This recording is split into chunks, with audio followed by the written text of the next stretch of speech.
Assalamualaikum warahmatullahi wabarakatuh. Alhamdulillah. Hadirin sekalian, setiap tahun banjir itu bertambah. Kalau Jakarta, kemudian Bandung bagian selatan, bagian timur itu selalunya. Kalau kita telaah lingkungan kita juga selalu terkena banjir. Banjir yang kemudian mengakibatkan Pantura digenangi oleh air dari hulu yang kemudian menyebabkan pantai-pantai menjadi tidak lagi jernih dan bergelombang besar. Sangat mungkin terjadinya banjir tahun demi tahun semakin meningkat. Ini adalah diakibatkan oleh daya tampung air di gunung, di pegunungan semakin menipis karena banyak hutan yang dijadikan atau dialihfungsikan tanpa harus mengingat bagaimana menyelamatkan lingkungan tatkala hutan itu dialihfungsi. Kemudian sampai ke bawah daerah aliran sungai,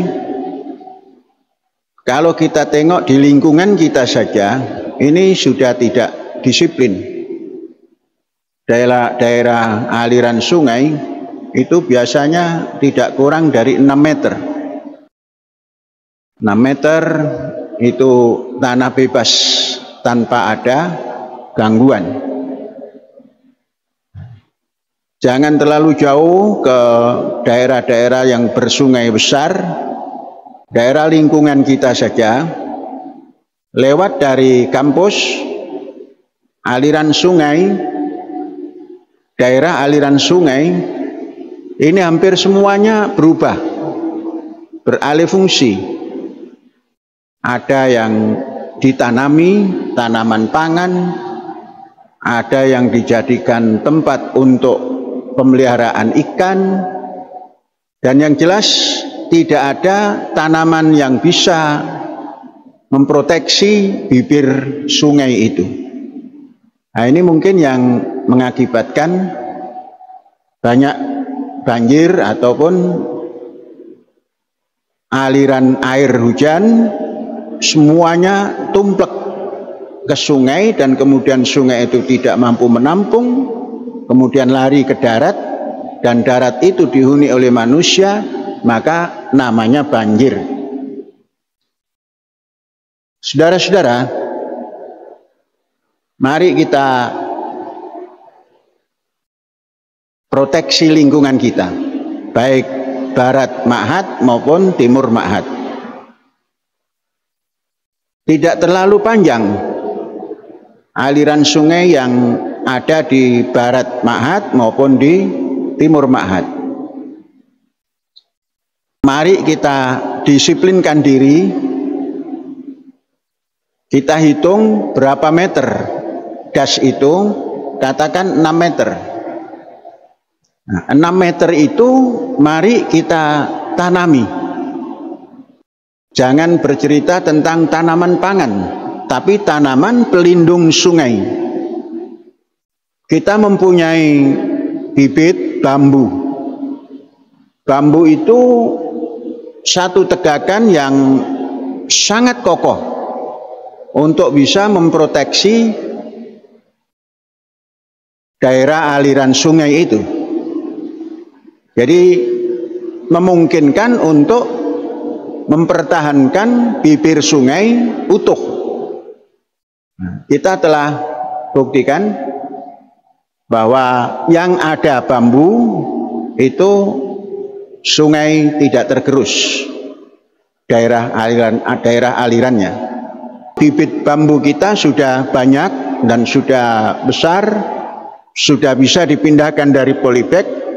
Mari kita tanam jarak 2 meter di tepian sungai, dari utara ke selatan atau dari selatan ke utara, sepanjang tanah milik Az-Zaitun.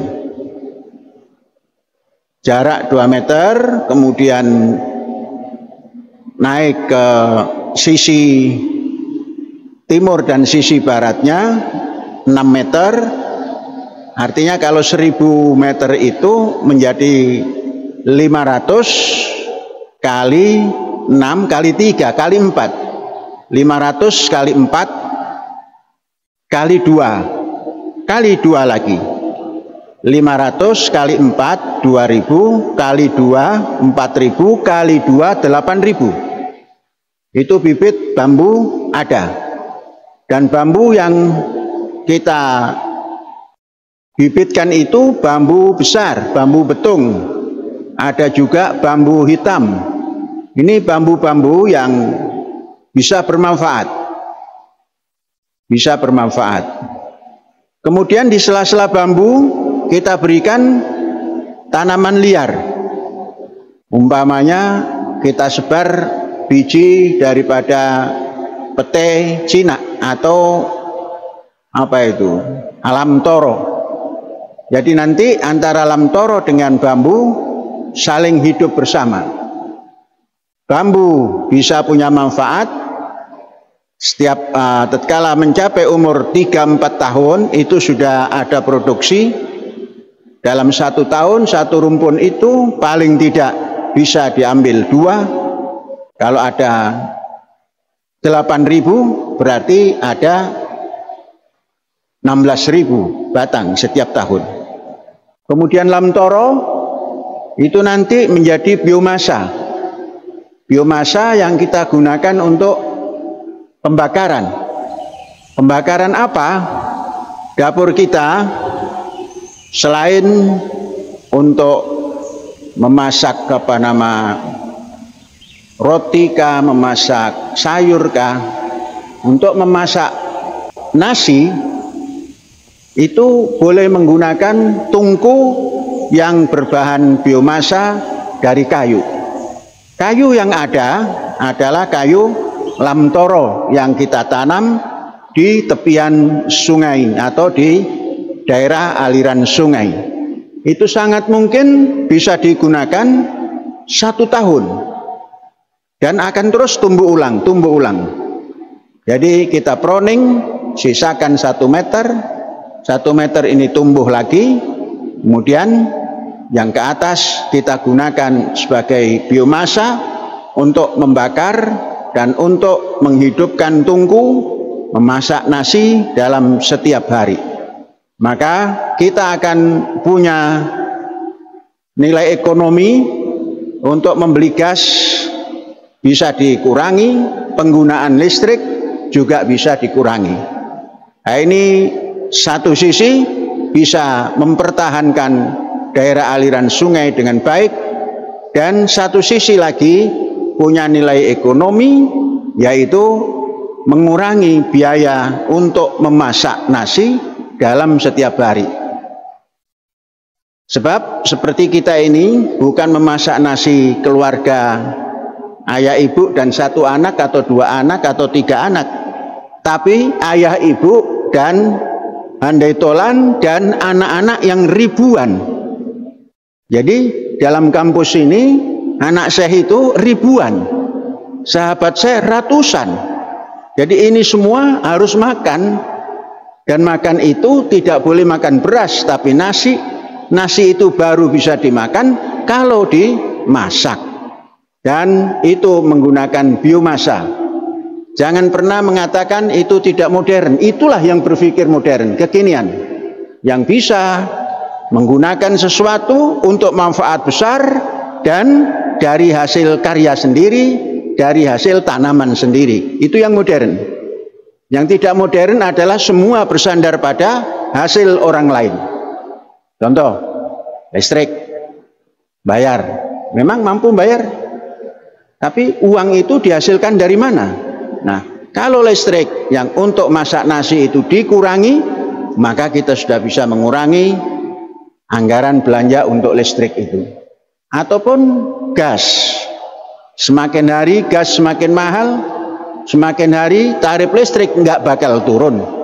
Nah, untuk itu mari kita pelihara lingkungan, khususnya daerah aliran sungai, karena Ma'had Az-Zaitun ini dialiri oleh dua sungai, Laksana, Yerusalem, dialiri dua sungai, yaitu Sungai Tigris dan Sungai Efrat.